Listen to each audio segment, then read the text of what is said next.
இயேசு கிறிஸ்துவின் இனிதான நாமத்தினாலே உங்களை அன்போடு வாழ்த்துகிறேன். ஆதியாகமம் புஸ்தகம் 28ஆம் அதிகாரம் 4ஆம் வசனம்.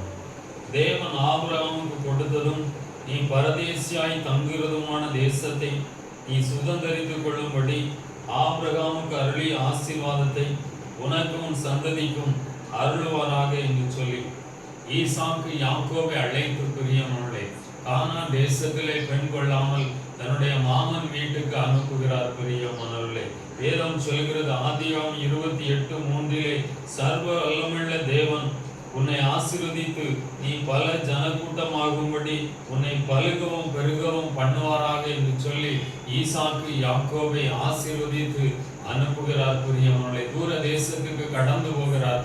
ஆதியாகமம் புஸ்தகம் 28ஆம் அதிகாரம் 12 முதல் 15 வசனங்களிலே ஆண்டவர் யாக்கோபோடு பேசுகிறார். பிரியமானவர்களே, சர்வ வல்லமுள்ள தேவன் இறங்கி யாக்கோபோடு பேசுகிறார். நீ போகிற இடமெல்லாம் உன்னை காத்து இந்த தேசத்துக்கு திரும்பி வர பண்ணுவேன் என்று சொல்லி ஆண்டவர் யாக்கோபோடு பேசி அழைத்து அனுப்பி அவனை ஆசீர்வதித்தார். இந்த செய்தியை கேட்டுக்கொண்டு இருக்கிற உங்களுடைய வாழ்க்கையிலே கர்த்தர் உங்களை ஆசீர்வதிக்கும்படி கடந்து வந்திருக்கிறார். பிரியமானவர்களே, வேலை காரியமாய் இருக்கலாம், தொழில் காரியமாய் இருக்கலாம், நீங்க எடுக்கிற முயற்சிகள் பிரயாசங்களை கர்த்தர் இந்த நாளிலே உங்களுக்கு வர்த்திக்க பண்ணி யாக்கோபை அழைத்து ஆசீர்வதித்த கர்த்தர் உங்களையும் ஆசீர்வதிப்பாராக. ஆமென்.